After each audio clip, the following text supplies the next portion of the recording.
Podcast number 45, and we're going to continue talking about plant physiology with one very cool plant that does things that you don't really think of happening in plants. And that's the Venus flytrap. So the Venus flytrap lives in wetlands, boggy areas in North and South Carolina. It is a so-called carnivorous plant. In these areas, there's not much nitrogen around, and so they digest animals to get nitrogen. So you need nitrogen for nucleic acids and proteins, and plants definitely have nucleic acids and proteins.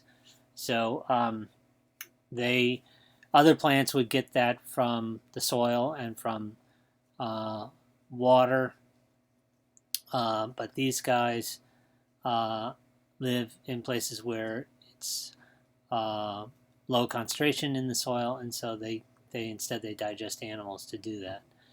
And in these plants, there are this anatomy where there's this sort of clamshell sort of shaped trap that secretes things that are lovely to flies, like nectars, and there are these so-called trigger hairs, and the place in between the two halves of the clamshell is the midrib, and then there's these guard hairs that once the animal gets in there, that it doesn't close flat, but it closes to the point where the animal can't escape. The fly can't escape. Okay, so scientists have been curious about how this mechanism works of a fly trap, trapping a fly. There's a video here in your book. Here we go. So here's a fly, and the fly is going to trigger those trigger hairs. So not one, but two. And if it triggers more than one, bends more than one of those hairs in a certain amount of time apart, that will cause the fly trap to rapidly close like that. And then the fly gets digested. Okay, so scientists are interested in this behavior of this plant, are interested in so how does that happen? And they can measure real live action potentials. So we talked about action potentials in neurons, and plants don't have neurons, but they do have an action potential in the sense that the potential charge across their cell membranes changes rapidly, and it changes in a shape that we associated very similar to what happens in a neuron, in that it starts off negative on the inside relative to the outside. It ends up rapidly going positive and then overcompensating, becoming hyperpolarized, and then coming back to resting potential. So if you push one hair on the blade and you measure the change in voltage, you get one of these, but it does not close the trap. But if you push two hairs on the blade, you get another one of these, and then the trap starts to close. So there's about a 2-second delay in between the first one and the second one. And you can measure characteristics of the action potential.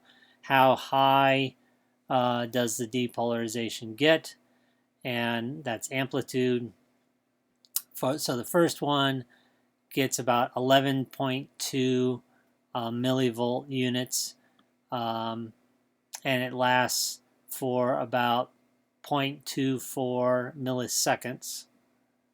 Is that milliseconds or seconds? Seconds, sorry, 0.24 seconds, which is actually pretty slow compared to a action potential in a neuron in an animal. And the second one, so the post depolarization. This is repolarizing and coming back to the resting potential has an amplitude of 10.4 millivolts and 0.76 seconds, so it takes a while. but the second one is different. So the amplitude is higher. Compare this one to this one. It's about a 2-second interval between the first one and the second one.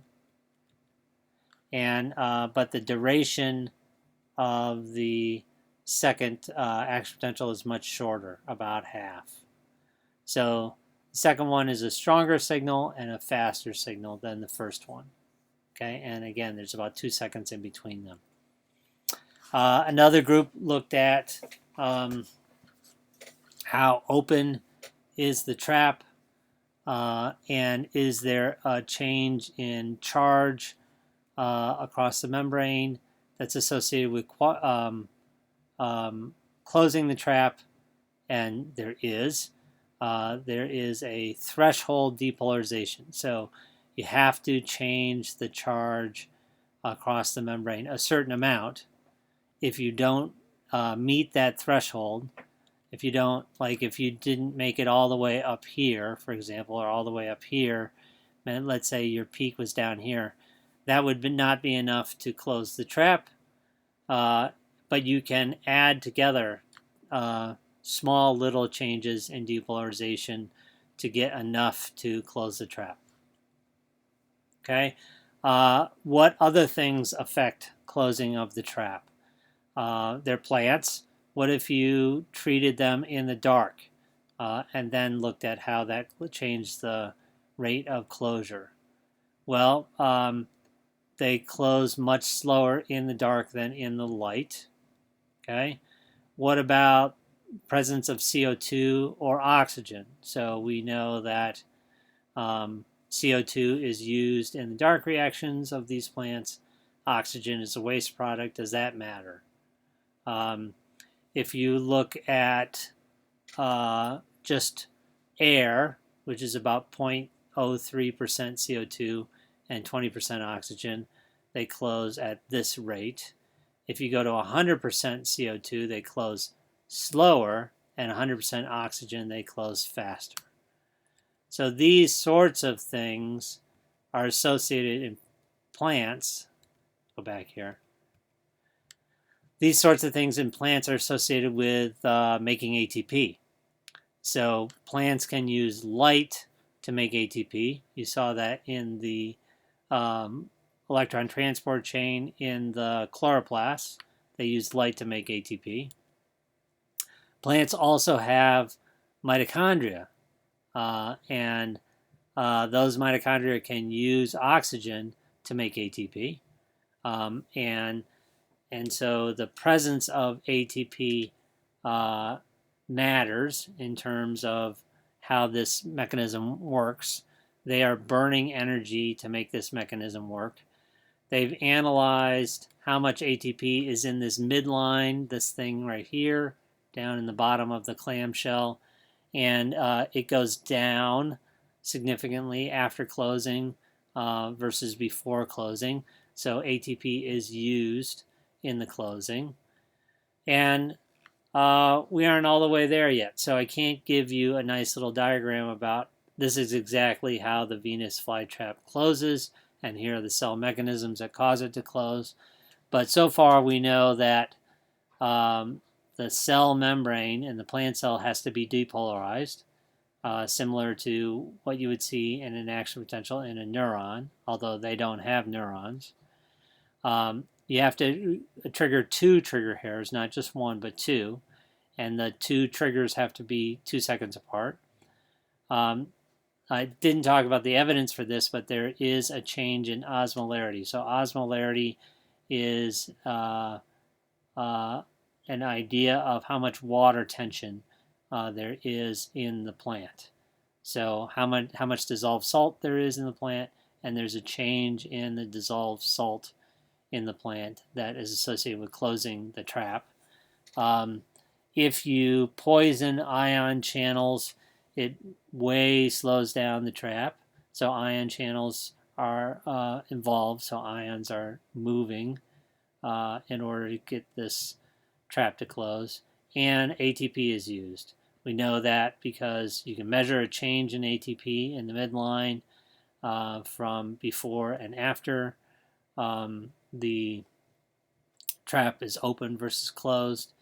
And we know that from the things that plants use to make ATP, light makes a difference in their ability to change or close the trap.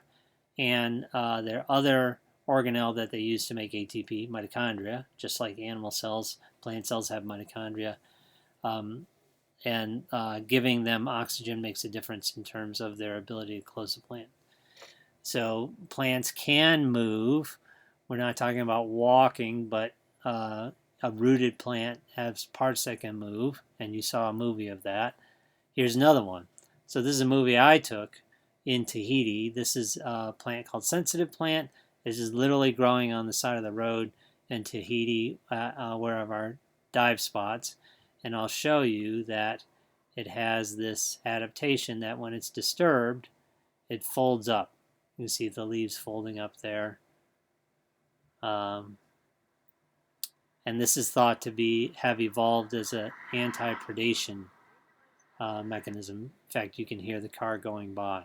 That the leaves fold up when it's disturbed, and that's supposed to deter insects from eating it. Okay.